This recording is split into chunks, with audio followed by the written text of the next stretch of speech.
Jammu Kashmir assembly इंतखाबात के पहले मरहले के लिए नामजदगी का आज आखिरी दिन है। कई बड़े लीडर आज कागजात नामजदगी दाखिल करेंगे। आज जनूबी कश्मीर के मुख्तलिफ मकामात पर जी अमीर कांग्रेस से इल्तिजा मुफ्ती, पीडीपी से वहीद पर्रा, पीडीपी से अल्ताफ कालू, एनसी से डॉक्टर बशीर वीरंग, एनसी से सूफी अब्दुल गफ्फार पीडीपी से कागजात नामजदगी दाखिल करेंगे। उधर कांग्रेस ने जम्मू कश्मीर असेंबली इंतखाबात के लिए 9 उम्मीदवारों की पहली फहरिस्त जारी कर दी है। गुलाम अहमद मीर को डूरू से उम्मीदवार बनाया गया है, जबकि वकार रसूलवानी को बानिहाल से उम्मीदवार बनाया गया है। तराल से सुरेंद्र सिंह चिन्नी, देवसर से अमानुल्लाह मंटू, डूरू से गुलाम अहमद मीर, अनंतनाग से पीरजादा मोहम्मद सैयद, इंदरवाल से शेख जफरुल्लाह, भदरवा से नदीम शरीफ, डोडा से शेख रियाज, डोडा मगरिब से डॉक्टर प्रदीप। कांग्रेस ने बानिहाल से कुमार भगत, वकार रसूलवानी को अपना उम्मीदवार बनाया है। बीजेपी के कौमी जनरल सेक्रेटरी और जम्मू कश्मीर के पार्टी इंचार्ज तरुण चुग आज दोपहर जम्मू में पार्टी हेडक्वार्टर में पार्टी लीडरों के साथ एक अहम मीटिंग की सदारत करेंगे। इजलास में असेंबली इंतखाबात की हिकमत अमली पर गौर किया जाएगा।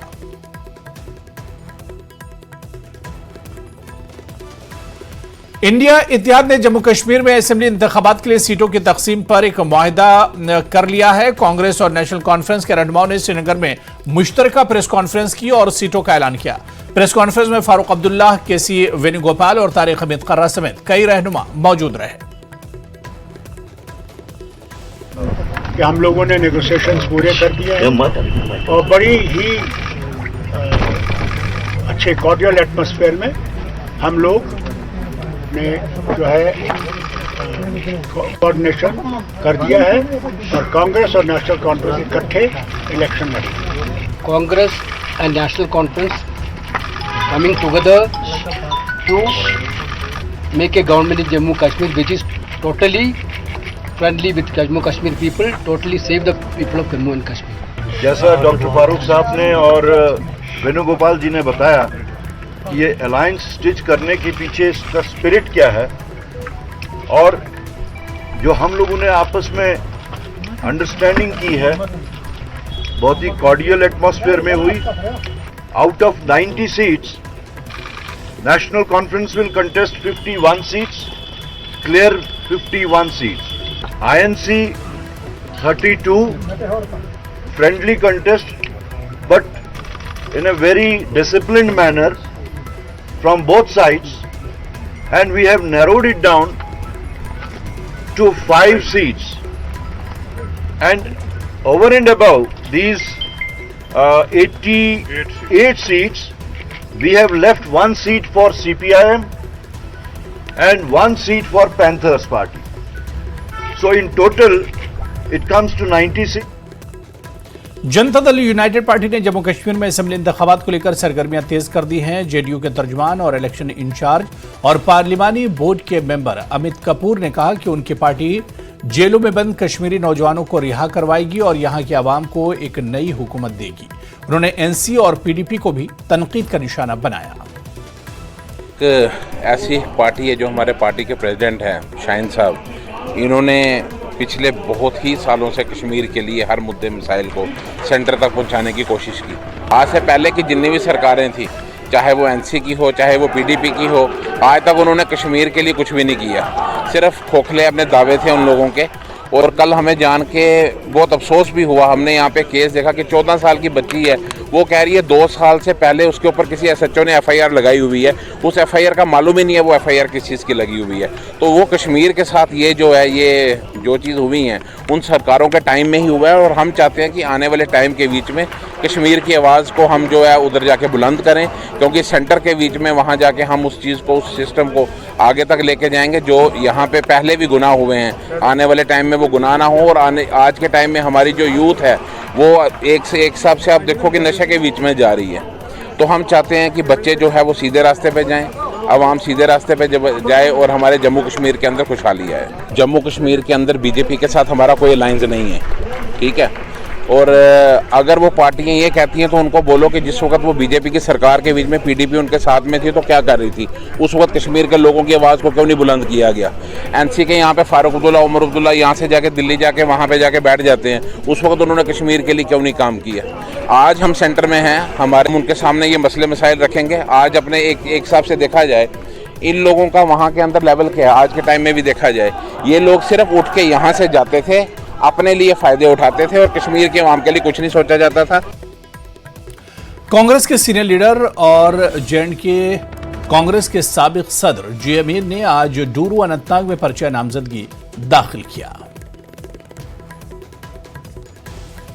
इस दिन को देखने के लिए, इस दिन को महसूस करने के लिए पिछले 10 साल से न सिर्फ वो लोग जो उम्मीदवारी दाखिल कर रहे हैं बल्कि अवाम इस दिन का इंतज़ार कर रहा था, क्योंकि जो आज की दिल्ली की सरकार है या जो पार्टी वहाँ सरकार में है, उनके जो डिज़ाइन्स थे जम्मू कश्मीर जैसे एक बहुत ही हिसास खत्ते में जमहूरियत को कुचलना, दबाना, इसी वजह से पिछले 10 साल से 11 साल से कोई 5 सरपंच, कोई बीडीसी, डीडीसी, कोई म्यूनिसिपल काउंसलर या असेंबली उन्होंने अंजाम नहीं होने दिया। खासकर 2018 से जब बीजेपी और पीडीपी की सरकार गिरी थी, तो इसलिए उसके बाद 5 अगस्त के फैसले आए, वो भी लोगों को दबा के फैसले लिए गए, लोगों को अंधेरे में रख कर के फैसले लिए गए।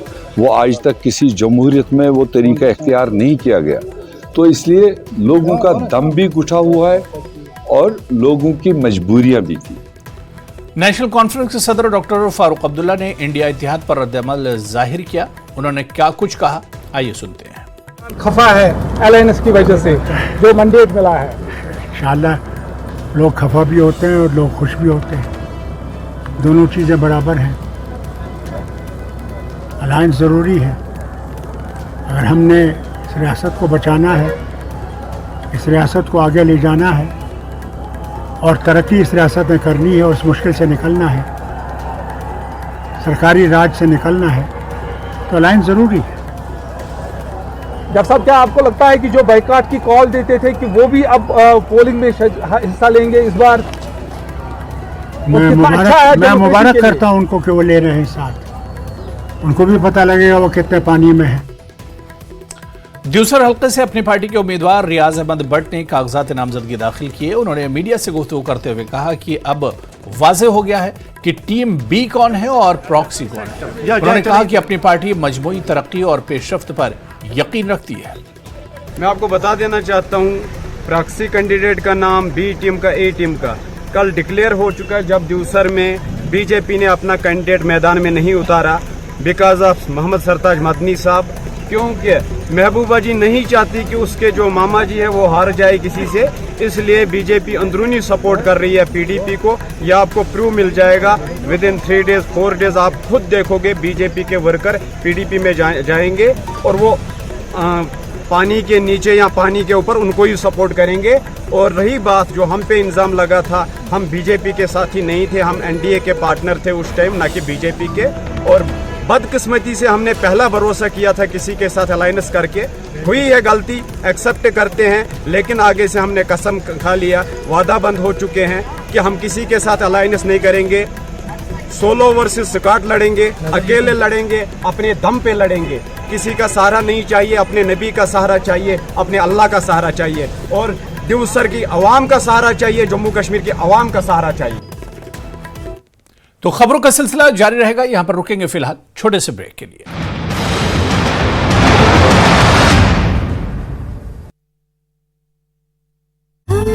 काम तो ठीक ही करा बीजेपी के काम को कैसे देखते हैं आप पूरे हरियाणा में? बस ठीक है, ये लोगों की नजर से ही लोग नहीं, आपका क्या नजरिया है? हमारा भी ऐसे ही है नजरिया। ठीक है, क्या चल रहा है? तो ये नहीं पता खड़ा कौन है यहाँ से। अच्छा, वैसे कांग्रेस जीतेगी, कांग्रेस का पूरा ये माहौल के हिसाब से भी रहेगी ना, जो काम कराए उसके हिसाब से। ना कांग्रेस आएगी जी। विधायक के काम को आप कितने नंबर दोगे? कौन से विधायक नो? विशाल लाल सैनी को जी। बढ़िया नंबर देंगे यार। अच्छा, कितने नंबर दोगे? ताश खेल रहे आप तो? हाँ दे देंगे, 8 में से 10 है। अच्छा, 8 में 10 देंगे।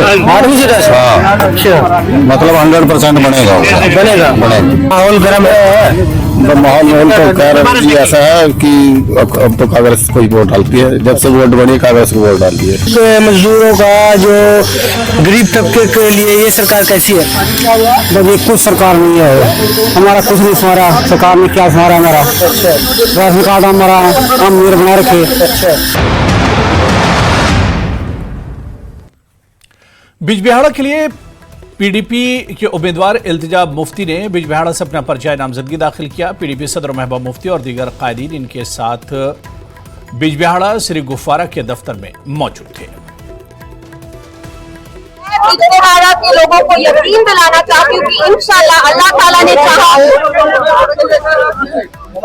ने चाहा और उनका साथ रहा तो मैं एमएलए नहीं, उनकी बेटी, उनकी बहन बनके उनकी खिदमत करूंगी, जैसे वीरी साहब ने 4 टर्म कंसेक्यूटिवली की है। तो किस तरह का मुकाबला देखती है आप? देखिए, मुकाबला तो हमेशा टफ होता है, but I am in this election to win. कोई भी इलेक्शन हारने के लिए नहीं लड़ता है, we are here to win. Voters के लिए मेरी ये इल्तिजा है कि आप मुझे चुने, क्योंकि आपके मसाइल को मैं हल करूंगी और जो यहाँ हकीकत है, जिस अजाब शिकस्त से हम गुजर रहे हैं, जो हम पे जुल्म और सितम हो रहा है, वो मैं असेंबली के फ्लोर पे जरूर जाहिर करती रहूंगी। और मैं हमेशा मैंने सच्चाई का साथ दिया है और मैं सच्चाई का साथ देती हूँ।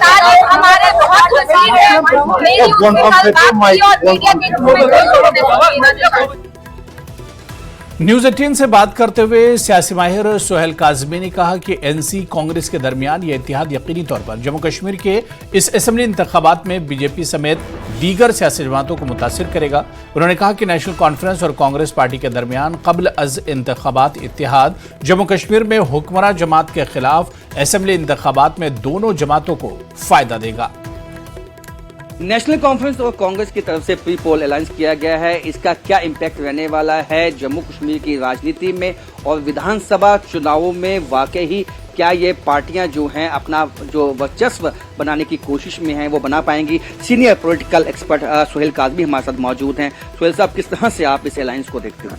देखिए सर, अलायंस तो होना ही था, क्योंकि जब आप दूसरी पार्टी के साथ आपकी नीतियां नहीं जुड़ती हैं, नहीं मिलती हैं, तो आपने किसी न किसी के साथ अलायंस करना है या इंडिपेंडेंट इलेक्शन लड़ना है। भारतीय जो नेशनल कॉन्फ्रेंस की जो इक्वेशन है कांग्रेस के साथ सदियों से मिली हुई है, इनके फैमिली टर्म्स हैं और उसके मद्देनजर इन दोनों पार्टी ने दोबारा 87 के बाद दोबारा अकॉर्ड किया है। पहले रजीव फारूक अकॉर्ड था, उससे पहले शेख इंदिरा अकॉर्ड था और इस बार राहुल उमर अकॉर्ड होगा। तो उसमें उन्होंने अपने सीट शेयरिंग की जो लिस्ट है वो निकाल दी है। और वैसे भी अगर देखा जाए तो वक्तन फवक्तन जब भी किसी रूलिंग पार्टी की इनकम्बेंसी फैक्टर बढ़ता है, उसका फायदा हमेशा दूसरी पॉलिटिकल पार्टी को होता है। ये कोई नया ट्रेंड नहीं है, ये रूटीन वर्क है और रूटीन वर्क में ये दोनों पार्टीज का गठबंधन जो है वो उसका फायदा लेंगे। लेकिन जिस तरह की रिपोर्ट्स आई हैं, कुछ नेशनल कॉन्फ्रेंस के नेता इससे खफा हैं और कुछ ने रजौरी से जो है वो इस्तीफा भी दिया है, इंडिपेंडेंट कंटेस्ट करने की बात कही है। तो ऐसे में आप देखते हैं कि पार्टी को नुकसान हो सकता है, दोनों पार्टियों को? देखिए, ज्यादा नुकसान जो होता है रूलिंग पार्टी को होता है, उसमें जनाधार बहुत ज्यादा बढ़ गया होता है, उम्मीदें बढ़ गई होती हैं। जो लोग अपोजिशन में बैठे होते हैं, जो पावर कॉरिडोर्स में नहीं होते हैं, उनको पावर को हथियाने के लिए इलेक्शन लड़नी है और जो ऑलरेडी पावर में हैं उनको तो जनाधार को सेट करते करते अपनी ग्राउंड को लूज कर देते हैं। तो ओवरऑल ये देखा गया है कि जो लोग इस तरह के गठबंधन में आगे आते हैं और दूसरी पार्टी का इनकम्बेंसी फैक्टर जो है उस पार्टी को फायदा देता है। ये कोई नई चीज नहीं है, हमेशा देखने को मिलता है और लोग ट्विस्ट करते हैं उस पॉलिटिकल पार्टी की तरफ। 1% एक दूसरे को फायदा देंगे। जब आप कॉर्डियल एटमॉस्फेयर में कोई अलायंस करते हैं और लीडरशिप जो सीनियर लीडरशिप है उसकी क़यादत में कोई रिवोल्ट नहीं होता है, तो उसका फायदा पार्टी को होता है, दोनों पार्टीज को होगा। को नुकसान होगा, 100% नुकसान होगा और नुकसान होना शुरू हो चुका है। तो देख सकते हैं कि पॉलिटिकल एक्सपर्ट्स का मानना है कि जो अलायंस है कांग्रेस और नेशनल कॉन्फ्रेंस में, इसका नुकसान अन्य पार्टियों को जिसमें बीजेपी शामिल है उनको हो सकता है। कैमरामैन आशु के साथ वाजिद बैद, न्यूज़ 18 जम्मू। बीजेपी के उम्मीदवार रफीक वानी ने अनंतनाग वेस्ट सीट के लिए पर्चा नामजदगी दाखिल किया। उन्होंने कहा कि बीजेपी का मिशन गरीबों की मदद करना है। हम देश के महान प्रधानमंत्री नरेंद्र भाई मोदी का, जिसने मुझे एतमाद किया मुझ पर एतमाद रखा कि गरीबों की खिदमत के लिए, और मैं कोशिश करूँगा, अपने काविशों से इसको रंग भरता रहूँगा। मजलूम मजबूर लोगों तक पहुँचने के लिए हर मुमकिन मैं कोशिश करूँगा। तमाम को, खासकर अनंतनाग के इज़्ज़त ट्रेड वालों को, यूनियन वालों को, और जितने सोमो वाले, ऑटो वाले, रेडे वालों, उनसे गुजारिश करता हूँ कि 70 साल जिन लुटेरों ने इस कश्मीर को लूटा है, एक बार वो मौका दे और आप देखिए इस कश्मीर को हम जन्नती नज़ीर बनाएं। Bharatiya Janata party does not matter, हमें मामला नहीं है कि ये वो कोलिशन का मामला है। हमारा जो है सिर्फ गरीबों तक पहुंचना का हमारा मिशन है। हमें मुकाबला किसी के साथ नहीं, हमें मुकाबला गरीबों तक पहुंचना है। जब हमें वो मैंडेट देंगे, जितने योजनाएं हमने यहाँ रखी हैं वो उन तक पहुँचाने के एक बार वो मोदी जी को एक मौका दे। और जिन मैंने पहले भी बोला है कि जिस लुटेरों ने इस कश्मीर को लूटा 70 साल, एक बार वो मौका दे, इस कश्मीर को हम हरियाली हरियाली लाएंगे। और ख़ासकर मैं अनंतनाग की बात कर रहा हूँ, जिसका मैं नुमाइंदगी कर रहा हूँ कि अनंतनाग आप देख लिए पिछले 47 साल से ऐसी ही हालात है। और इस अनंतनाग डिस्ट्रिक्ट को हम हिंदुस्तान की तमाम डिस्ट्रिक्टों में नंबर। इंजीनियर रशीद की पार्टी एआईपी के कारकुनान और पीडीपी कारकुनान के बीच पुलवामा में जबरदस्त हंगामा हुआ। यह हंगामा उस वक्त हुआ जब एआईपी और पीडीपी के उम्मीदवार नामजदगी फॉर्म जमा करवा रहे थे।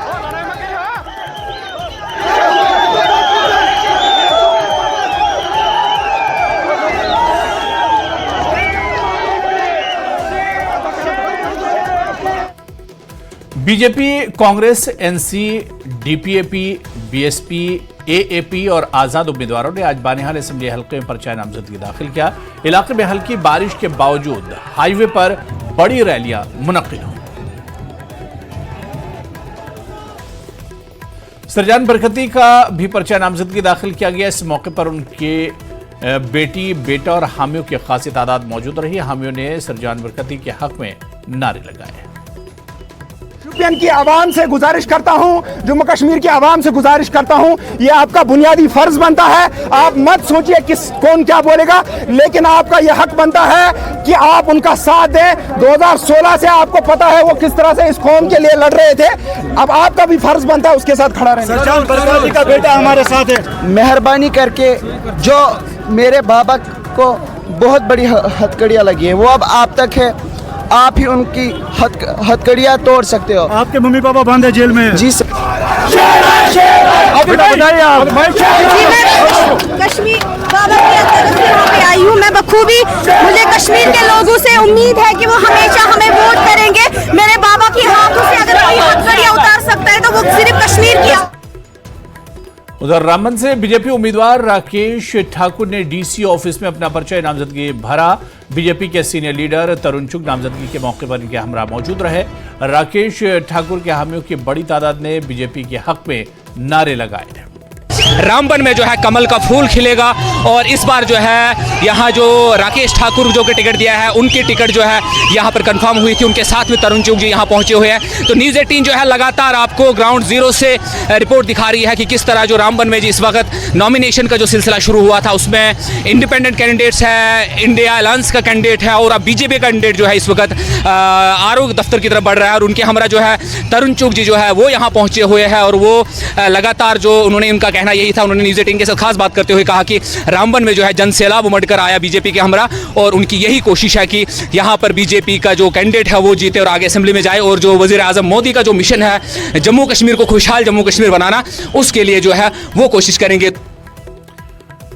उधर बीजेपी के सदर रविंदर रैना का कहना है कि जम्मू कश्मीर में बीजेपी हुकूमत बनाएगी और इत्तेहाद का सवाल ही पैदा नहीं होता है। भारतीय जनता पार्टी एक टीम के रूप में चुनाव लड़ती है और हमेशा टीम की तरह हम जीतते हैं और इस बार भी जीतेंगे। तो बीजेपी की तरफ से कब दूसरी और तीसरी लिस्ट जारी होगी? चौथी भी आने वाली है। तो क्या लगता है आपको आने वाले जो असेंबली इलेक्शन है बीजेपी कहाँ देखते हैं आप? बीजेपी की जीत होगी, सरकार बनेगी। तो अगर अलायंस की जरूरत पड़ी सवाल ही पैदा नहीं होता है, अपने दम पर लड़ेंगे और जीतेंगे। शोपियां से बीजेपी उम्मीदवार ने पर्चा नामजदगी दाखिल किया। अपने हामियों के हमरा डीसी ऑफिस पहुंचे और पर्चा नामजदगी दाखिल किया। है और मेरे साथ मेरे हार्ड वर्कर डिस्ट्रिक्ट प्रेसिडेंट साहब है और मेरे साथ मेरे वसीम साहब है, मुजतबा साहब है और सारे सुभाष साहब है, जुबैर साहब है मेरे साथ। और अल्लाह का लाख लाख शुक्र है जो लोगों ने आज प्यार दिया। मुझे भी ऐसा भरोसा नहीं था कि बीजेपी के साथ इतने लोग जुड़े हैं। सैयद बशारत बुखारी का कहना है कि लोगों को 5 अगस्त 2019 के बाद बहुत मुश्किलात का सामना करना पड़ा है। उन्होंने कहा कि पीडीपी जम्मू कश्मीर के अवाम की मुश्किलात को समझती है और अब इंतखाबात हो रहे हैं। जल्दी ही जम्मू कश्मीर में हुकूमत बनेगी और अवाम की मुश्किलात का इजाला हो सकेगा।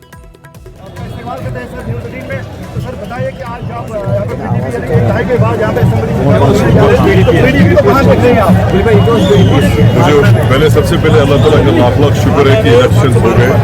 मुझे कोई उम्मीद नहीं थी होने की, पर पता नहीं क्या हो गया, करम था अल्लाह ताला का होने जा रहे इलेक्शन। और जहाँ तक हमारी जैसे पार्टी का प्रोग्राम खत्म हो गया, सबसे बड़ी बात है कि लोगों को ये एहसास लगना चाहिए और हमें जतलाना है कि लोगों के जो मामलात है, मसाइल है, इशूज़ है, ख़ासतौर से 5 अगस्त के बाद जो 5 अगस्त को हो गया वो, और उसके बाद जो मुसीबतें हमने झेली, उसके लिए पार्टी का प्रोग्राम क्या हमने मंशूर भी जारी कर दिया।